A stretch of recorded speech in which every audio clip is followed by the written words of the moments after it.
back to Choppin with Chapman, the weekly YouTube series where I do my best to help you build fluidity, mobility, and dexterity on this instrument. So for today's video, what we're going to do is work through a mobility and shifting exercise that I came up with when I was a junior in high school. I've been playing it ever since, and I found it extremely helpful in terms of just building my control of where I'm shifting and where I'm going to be placed behind this instrument. So the first thing to get comfortable with is just a basic 1, 2, 3, 4 permutation around a C major 7 chord. So we're going to start in our low octave here, and we're going to play up C, E, G, B with that 1, 2, 3, 4 permutation. Nice and easy, right? Sounds a little bit incomplete for right now, but it'll make sense once we add everything else. After you get comfortable with that, you're going to move everything up the octave. So putting those together, you'd have 1, 2, 3, 4, 1, 2, 3, 4. So a couple things about this motion right out of the gate. What I like to do is try to shift as early as I possibly can so that I'm set up for the next chord before I need to play it. I find if I wait till the last second to shift both hands, my accuracy completely goes out the window. So I like to try to shift each hand before the next one has finished playing, right? So left hand shifts, and then right shifts, and so on and so forth. So you get a lot more of a fluid, constant motion up the keyboard than if you waited till the very last second to move all of them, right? The second thing to think about as you're playing through these first 2 octaves is trying to make sure that these notes are as articulate as possible. It's really easy to lay into that first note too much so that we lose articulation of our top 3 mallets, like so. This is maybe okay if we're trying to phrase to the downbeat, but for right now, just to build chops and to build a little bit more control in these insides and your upper mallet, we want to try to bring those out so they're all consistent.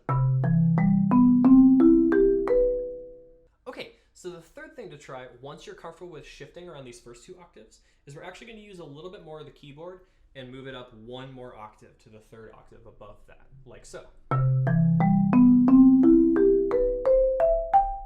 These upper notes are going to be a little bit out of frame, but that's what your imagination is for. So once you've worked through those first 3 octaves, you're going to reach over with mallet 2, and you're going to play the highest note C after that 1, 2, 3, 4 in the highest octave, like so. 1, 2, 3, 4, 1, 2, 3, 4, 2. Up on that C up top, right? That'll lead us really nicely into the second half of this exercise, and so on and so forth. So just practice that a few times.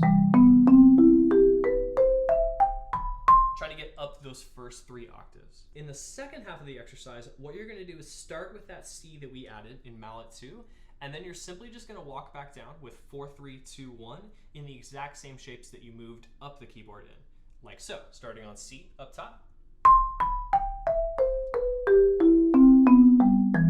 Right? Nice and easy. With the mallet names, those are going to be 2, 4, 3, 2, 1, 4, 3, 2, 1, 4, 3, 2, 1. Notice that I haven't changed my notes at all. It's simply just walking back down the same way that you came up the keyboard. So the exercise all put together in 3 octaves is going to sound like this. 1, 2, 3, 4, 1, 2, 3, 4, 1, 2, 3, 4, 2, 4, 3, 2, 1, 4, 3, 2, 1, 4, 3, 2, 1, and so on and so forth. Notice that as I'm moving across the keyboard, both up and down, I'm trying to limit the number of times that my feet have to move. What I see from a lot of students when they play these expansion type exercises is they'll do what I call the marimba shuffle, which is you pick up your feet on every single shift.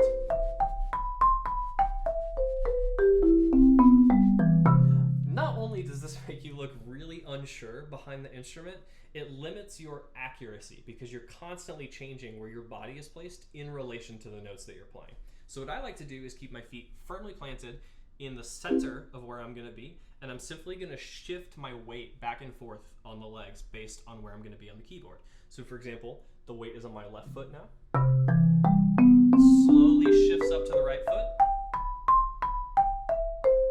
and then back down to the left. Notice that my body never actually changed where it was centered. It's just where my weight is going to be between my left and right foot. So now that you're comfortable with just the basic up and down motion of this exercise, what I like to do when I'm practicing it is I like to play each chord twice so that I get twice as many chances to play the right notes. And then I like to work it through a chord progression. In this case, we're going to use 1, 1, 2, and then 5, second inversion, then back down to 1. Notice everything stays relatively within the same octave, but you still get that nice leading tone back to the 1. So all put together, that chord progression would sound like this. We're on the major 1 here. And then we're going to walk up to 2. Same exact shapes, just up a step on the keyboard. And then we're going to go to a 5-second inversion. Whoops.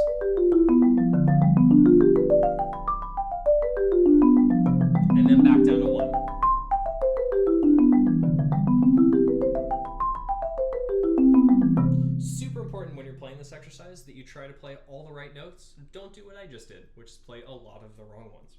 So remember, any exercise practiced only in one key is completely useless.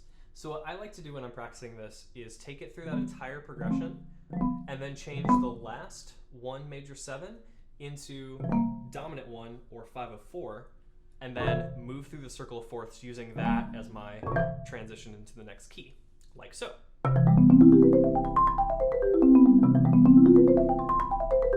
Again, play as many right notes as you can.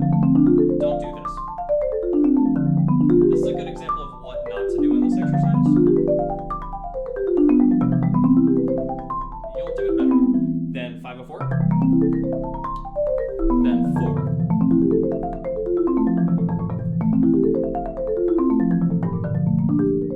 And so on and so forth. And you can work that through the entire circle of fourths, like so. So one way to kind of get more out of this exercise and start to mix things up a little bit more is to choose different chord progressions after you're comfortable with that first 1, 2, 5, 1 motion. For example, one I used to play a lot that I stole from like EDM tunes is this 1 major 7, flat 3 major 7, flat 7 major 7, 4, and then back to 1. That would sound like this.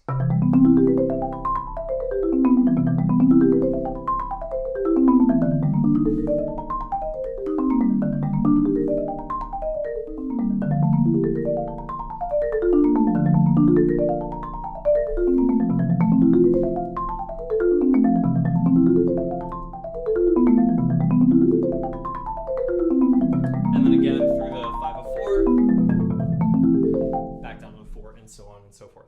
So yeah, it's a really great mobility exercise, a really great shifting exercise, and really kind of helps you open up your possibilities in terms of expansion.